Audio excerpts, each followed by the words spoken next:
नमस्कार, India news Haryana देख रहे हैं आप। आपके साथ मैं हूं रंजना सिंह राठौड़। खबरों की शुरुआत करेंगे।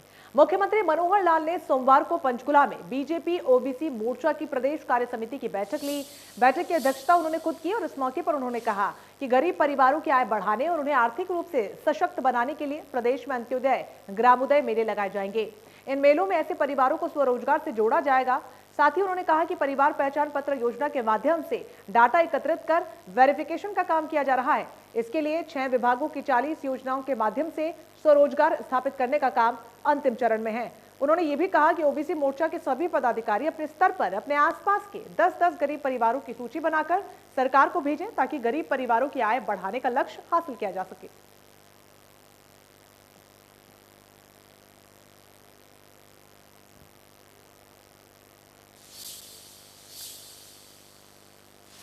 तो वहीं सीएम ने कहा कि नारनौंद में हुई घटना के दोषियों के खिलाफ कार्रवाई की जाएगी। बताया कि मामला दर्ज हो चुका है और इसमें किसान नेताओं ने वादा किया था कि हिंसक काम नहीं करेंगे, लेकिन जो गुंडे काम करते हैं ये किसी भी आंदोलनकारी के लिए उचित नहीं है।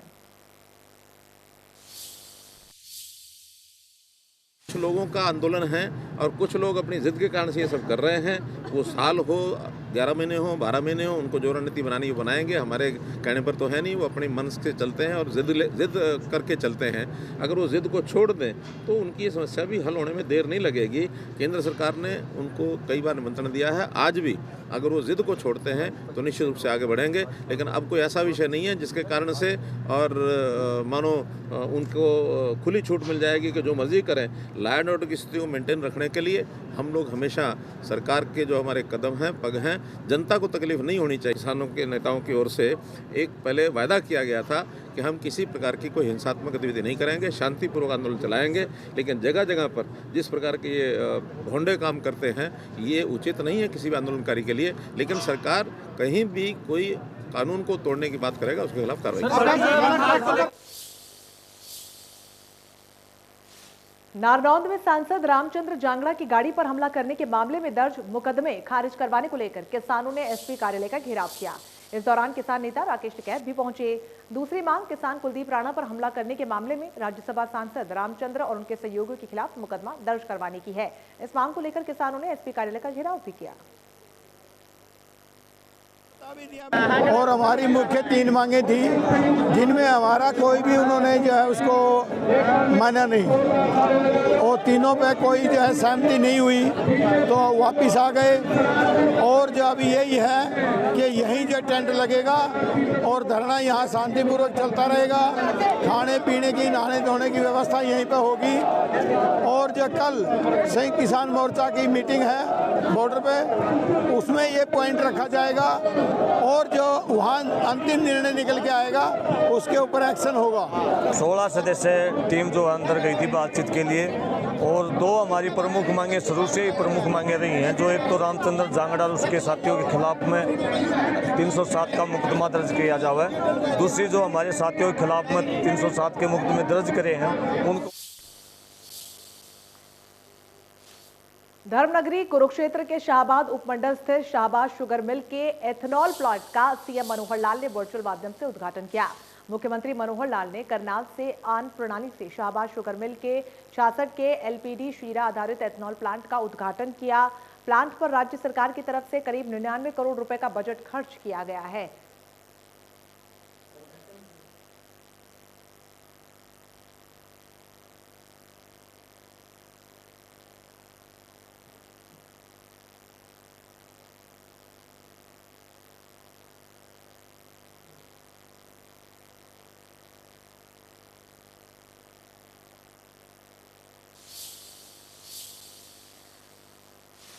हरियाणा के राज्यपाल सोमवार को गुरुग्राम पहुंचे। राज्यपाल दत्तात्रेय बंडारू ने सेक्टर 15 में रेड क्रॉस सोसाइटी में आयोजित कार्यक्रम में शिरकत की और भवन का निरीक्षण किया।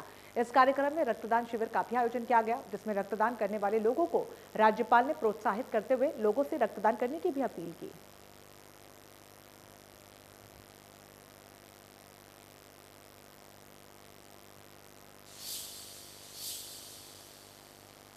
यमुनानगर पहुंची प्रदेश कांग्रेस अध्यक्षा कुमारी शैलजा ने सरकार पर जमकर सवाल खड़े किए हैं। उन्होंने कहा कि आज हर वर्ग परेशान है, महंगाई और बेरोजगारी लगातार बढ़ती जा रही है। जिस पर लगाम लगाने में सरकार विफल रही है। इस दौरान उन्होंने ऐलानाबाद उपचुनाव में बीजेपी पर सरकारी मशीनरी के दुरुपयोग का आरोप भी लगाया।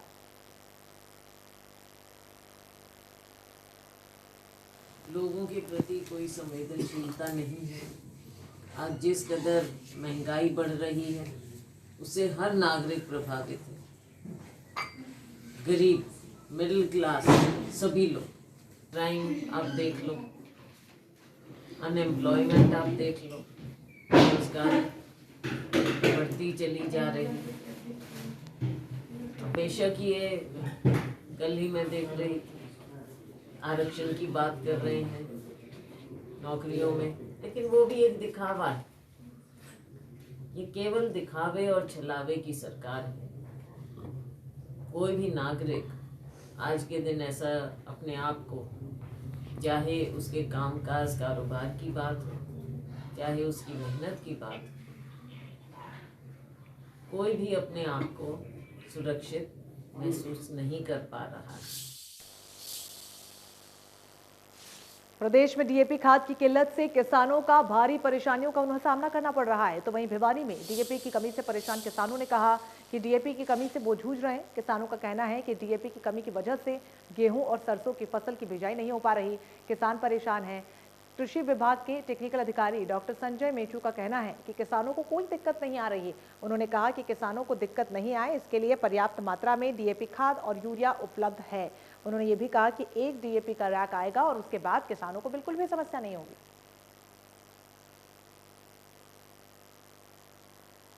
तो डीएपी खाद को लेकर किसान खासे परेशान हैं। इन सबके बीच डीएपी खाद की किल्लत से किसानों की परेशानियों को दूर करने को लेकर यहां पर रोड मैप तैयार किया जा रहा है। जिले में खाद की कमी से हालांकि किसान जूझ रहे हैं, लंबी कतारों में उन्हें लगना पड़ रहा है, लेकिन खाद उनको उपलब्ध नहीं हो पा रही है और इसी वजह से आने वाले समय में फसल की बुआई को लेकर भी देरी हो रही है, जिससे कि पिछले फसल को खाद नहीं मिल पाया। आने वाले समय में बुआई में देरी को लेकर किसानों को भारी नुकसान उठाना पड़ सकता है।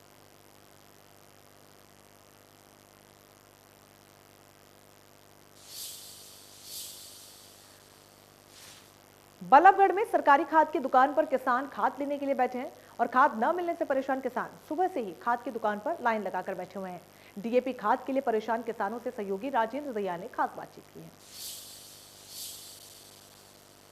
समय बल्लभगढ़ की अनाज मंडी में और आप देख सकते हैं कि तमाम जो किसान है वो यहाँ पर लाइन लगाए खड़े हैं और जो इफ्को किसान सेवा केंद्र है बल्लभगढ़ का, ये सुबह से ही बंद है और सुबह से ही लोग जो है लाइन में बैठे हुए हैं। भारी संख्या में जो किसान महिलाएं हैं वो भी यहाँ पहुँची हैं। तमाम लोग जो है परेशान है। आप देख सकते हैं इधर की साइड भी काफ़ी संख्या में लोग जो है यहाँ तक आगे तक आपको भीड़ ही भीड़ दिखाई देगी। तमाम जो लोग हैं ग्रामीण क्षेत्र से आए हैं। इनके पैसे की बर्बादी भी हो रही है, साथ में समय की बर्बादी भी हो रही है, लेकिन खाद है कि इनको मिलने का नाम नहीं ले रहा है।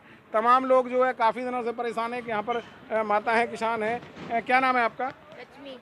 कितना परेशान हो रहे हैं आप लोग? परेशान अब यही है कि आ रहे हैं, जाने किराए से आमे फिर अपने उल्टे वापिस चले जाएं जब नहीं मिले तो। क्या कहते हैं अधिकारी? अब यहाँ क्या कहें, जब यहाँ है ही नहीं तो वो बोलेंगे कहाँ से। और ये बंद पड़ा भी है, हम बैठे दिन आए हो तब क्या बोला उन्होंने? लड़का भी आया, मैं तो आज ही आई हूँ। पहले आई थी जब वो आधार कार्ड का नंबर लगागी, नहीं दिया। क्या कहना चाहोगे सरकार को? सरकार का यही है, हमारे टाइम पे हमें खाद दो, खाद बीज अपनी फसल बोए, जब ना वो परेशान हो ना हम हो, यही चाहते हैं हम बस। तो कुल मिला के जो है ना ये परेशान हो और ना वो लोग हों, तो कहीं ना कहीं लोग काफ़ी परेशान हैं। इनसे जान लेते हैं, बैठे हुए हैं काफ़ी देर से लाइन में। कितनी देर होगी बैठे हुए बाबा? जी सुबह के बैठे, 9 बजे के बैठे हम तो। कोई नहीं आया? कोई नहीं आया जी। आज तो सोमवार है, सोमवार को कितनी दूर से आए हैं आप? बहवलपुर से आए हैं हम। बहवलपुर से आए। और हम तो रोज आते हैं जी, रोज आए 10-15 दिन है कि चक्कर काटते काटते पर्ची में नाम लिखवा जाए, फिर खाद नहीं मिलता। पर्ची में नाम लिख लें फिर नाम नहीं आता। धक्का मुक्की खाते गए कई बार तो मैं गिर पड़ा जी, मेरी चोट लगी। चोट भी लगी? हाँ चोट भी लगी हमारा। क्या कहना चाहोगे सरकार से? सरकार कहती है सरकार ध्यान ही ना करे। सरकार तो और कामों में ध्यान है जमींदार की। अम्मा भी हैं, क्या कहना चाह रहे हैं आप? क्या कहेंगे आप? 5 बजे बैठे यहाँ और अभी कोई यहाँ आयो ना, नहीं मिल रहा खाद। आयो ना तो गेट ना आप क्या कहेंगे? भैया हम भी 3 दिन आया लिया, मैं तो 1 दिन में लिया ना है, खाद नहीं मिल रहा, ना मिल रहा। परेशानी हो रही है। परेशानी खेत सूख गए। 7 बजे से बैठे काम में छोड़ कर अपने सार कुछ बिगड़े। जब खाती ना मिले तो 10-20 रुपये भाड़े के लगा कर बैठ जाए यहाँ के नहीं। अब उन्हें कौन जुर्माना और हमारे जुर्माना कौन भूख पिसाए मर रहे हैं। कहाँ सरकार जो काय गरीब अमीर काय टाइम पे दाने ना कटे। एक तो बारिश इतनी ने जंगल बिगाड़ दी और फिर टाइम पे खाते ही ना बैठा। बता तो आप देख सकते हैं किस तरीके का गुस्सा किसानों के अंदर है। लगातार गुहार लगा रहे हैं लेकिन कोई भी इनकी सुनने वाला नहीं है। तमाम किसान जो यहाँ कर बैठ जाते हैं और परेशान होकर चले जाते हैं, लेकिन अधिकारी उनको खाद देने का नाम नहीं ले रहे हैं। बल्लभगढ़ से इंडिया न्यूज़ के लिए राजेंद्र दहिया। फतेहाबाद जिले में लगातार डेंगू के मरीज बढ़ रहे हैं। प्रदेश में फतेहाबाद जिला टॉप पर है और यही कारण है कि स्वास्थ्य विभाग भी परेशान है। पिछले दिनों केंद्र सरकार ने उन जिलों का चयन किया था जहां पर डेंगू के मरीज अधिक मिले थे, जिसमें फतेहाबाद का नाम भी शामिल था। सोमवार को पंचकुला और दिल्ली से केंद्र की टीम फतेहाबाद पहुंची और टीम सबसे पहले भूना में गई। वहां पर अस्पताल का निरीक्षण किया गया और डेंगू जांच के बारे में जानकारी ली गई।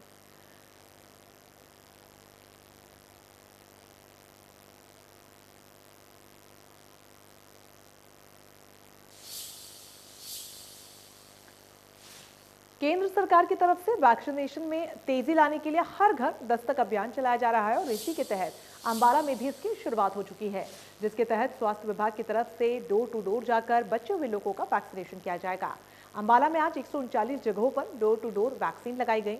पहली और दूसरी डोज के अंतर को पाटने में इस अभियान से काफी मदद मिलेगी। अंबाला में अभी तक 14.5 लाख वैक्सीन डोज लोगों को लगाई जा चुकी हैं। तो स्वास्थ्य विभाग डोर टू डोर वैक्सीनेशन अभियान की शुरुआत कर चुका है। अंबाला में भी इस अभियान की शुरुआत हो चुकी है। आपको बता दें कि 100 करोड़ का आंकड़ा वैक्सीनेशन में पार कर लिया गया। एक बहुत बड़ा अचीवमेंट ये है। हालांकि पूरी तरीके से हमें इसमें फतेह पानी है और देश के हर नागरिक को वैक्सीनेट करना है, तभी कोरोना के खिलाफ इस जंग को हम जीत पाएंगे। उसी सिलसिले में स्वास्थ्य विभाग पूरी तरीके से अलर्ट है। केंद्र सरकार की तरफ से डोर टू डोर वैक्सीनेशन अभियान की शुरुआत की गई और उसी सिलसिले में अंबाला में भी इसका शुभारंभ आज से कर दिया गया।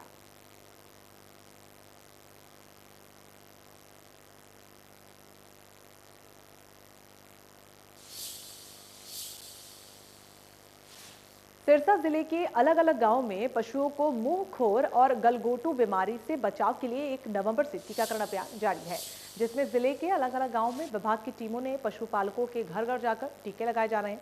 और इसी कड़ी में सोमवार को भी क्षेत्र के गाँव में टीकाकरण अभियान के तहत पशुओं को टीके लगाए गए हैं। पशुओं को मुंहखोर और गलगोटू बीमारी से बचाव के लिए टीकाकरण अभियान का पशुपालकों ने भी स्वागत किया है और इसे सरकार का सराहनीय कदम भी बताया। पशु चिकित्सालय सिरसा के deputy director doctor Vidyasagar Bansal ने बताया कि पशुपालन एवं डेयरी विभाग की ओर से 30वें राउंड के दूसरे चरण के तहत अभियान चलाकर पशुओं को मुंहखोर और गलगोटू के बचाव के लिए टीके लगाए जा रहे हैं।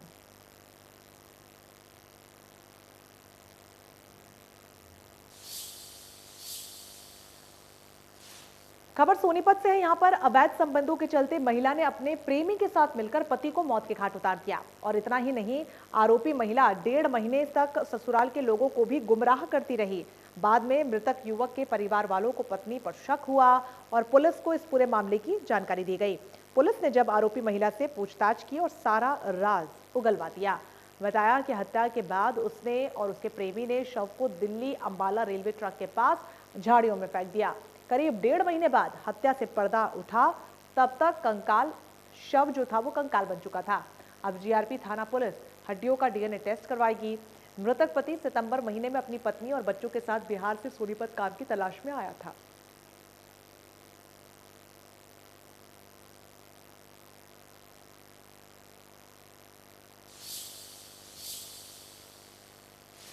जिला पानीपत के समलखा प्रीतमपुरा कॉलोनी में शमशान घाट के पास शव मिलने से इलाके में सनसनी का माहौल बन गया। बताया जा रहा है कि मृतक व्यक्ति की उम्र 35 से 40 साल के बीच बताई जा रही है।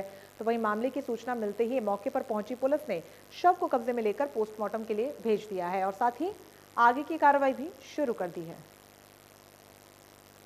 तो समलखा से ये बड़ा मामला सामने आ रहा है, जहां पर फिलहाल पुलिस इस पूरे मामले की तफ्तीश में जुट गई है। पुलिस ने शव को कब्जे में लेकर पोस्टमार्टम के लिए भेज दिया है, साथ ही आगे की कार्रवाई की जा रही है।